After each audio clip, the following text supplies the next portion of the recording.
Hello and welcome back with me, Admin, joining me back on Star Trek Fleet Command as always. And as promised in yesterday's video, I am now recording straight after the last one, and we're going to be talking about the exam results, and we're going to be talking extensively about exam questions 6 to 10 so that you can not miss out on these rewards. These rewards are pretty decent. I will show you them. So you're getting 216 plus tokens, million, and you get a frame, which is quite nice.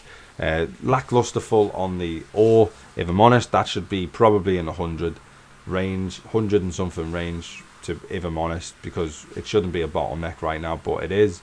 But yeah, you get quite a lot of resources and you don't want to miss out on them, so let's get that for you in this video. So question 6, the second half of these I found was relatively difficult. A lot more effort had to go into finding the answers to these, especially if you don't know the lower decks seasons. Like I don't know it at all, as I don't really watch them. I sort of watched the first 2-3 episodes and it didn't really take to it, to be honest. I don't find it overly funny, don't find it overly enjoyable to watch, so I've decided to not carry on with the series. But that's nothing against the lower deck itself, and that's nothing against this arc. That's just, I'm not really into it, if I'm honest. But yeah, let's head straight into question 6. So question 6 states, why do duplas duplicate? And you get obviously 4 choices, the same rewards as always. You get the 80 ultra recruit tokens, and the actual exam question for this one. I again don't know what duplas were. Did a bit of research, didn't really tell you, so sort of hit and miss with this one. But the answer, so you don't have to hit and miss, is B.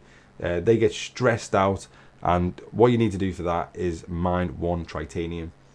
Pretty straightforward. Again, as always, and I keep saying it for these types of missions, just use your discovery if you have that available to you. Just pop in where you need to pop in using your, obviously, black alert and your spore drive. So just do that. It makes a lot more sense, get around a lot faster, and it doesn't take any time to mine what you need to mine. So the answer to question 6 is B. They get stressed out. Mine 1 titanium. Okay, moving on to question 7. So question 7, go away, phone. What is the pack-led form of government? Again, did a bit of research on this. Doesn't really tell you much about it, if I'm honest. It's kind of funny. I sort of guessed this one out of just stupidity, because when you look at the other ones, you look at ruled by monarchy, ruled by obviously democracy. They sound like the 2 most obvious choice, and then ruled by oligarchy. Again, the top 2 sound like the most obvious choice, and then obviously the bottom one says rule by big hat, and that actually turns out to be the answer. So the answer to this one is D, ruled by big hat, which means you need to destroy 1 hostile in the recess system. Yeah, a bit weird. Didn't really understand the whole ruled by big hat concept. Had to do a bit of digging into finding out what the hell that even meant. Didn't really find much, so can't really report on much, to be honest. So yeah, if someone knows anything about this type of thing, please let me know in the comments down below, as I am quite interested to know what the hell this even means. But yeah, moving on. So question 8. Where are we with question 8? Unlock my phone so I can get the answer up. So question 8. So we've got, which Cerritos officer is also royalty? This one you can research if you Google it. Pretty easy to find out. The answer to this one is C. So it's Commander Billups. He is actually a prince. And it states that in his biography as part of the read up on Alpha website or something, whatever it's called. So yeah, Commander Billups. So all you need to do with that is mine 1 G2 ore. Again, pretty straightforward. Do it in your discovery. Just go jump into any system that has G2 ore, and then boom, straight out. It won't take any time at all to do. Question 9. Moving on. So question 9 is, which Cerritos officer will Badgie annihilate first? Again, you can find this out by doing a bit of research if you wanted to. I know you don't need to, because I've done all of it for you, so you're just going to basically copy these as answers. But yeah, the answer to this one is B. It's Rutherford. And that is destroy one hostile in the Uridia system. I don't really know the conflict on why he wants to annihilate Rutherford. So again, if you have watched Lower Decks and you would like to let me know, again, please in the comments down below, let me know why he wants to annihilate Rutherford. Unsure. I've never watched it, never seen the series, so please do let me know if you obviously have seen it yourself. And then the last one, which is probably the hardest question altogether.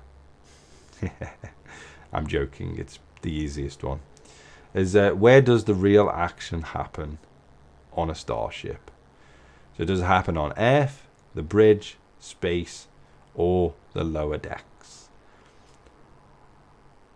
I mean, arguably, if you watch any of the films and stuff like that, and you watch any of the different things, you would probably say the bridge, because it always happens on the bridge, and that would make logical sense, as Spock would say. And I keep putting my head in front of the mic, and it keeps moving.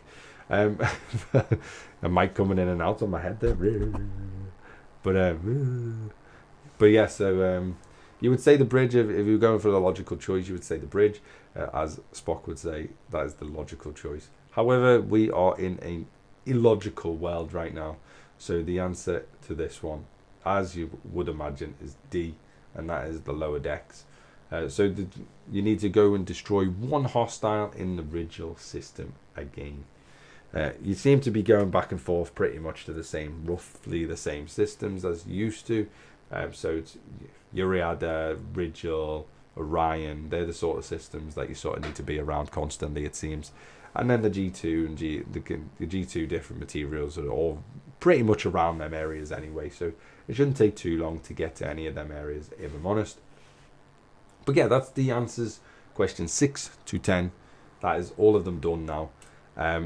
Hopefully this has been useful to you. I did a little bit of research on all of these answers, to be fair. It wasn't just trial and error. I did want to actually find a little bit about them, but there were certain things that I couldn't, so I had to just sort of guess a lot of them, or educated guess a lot of them.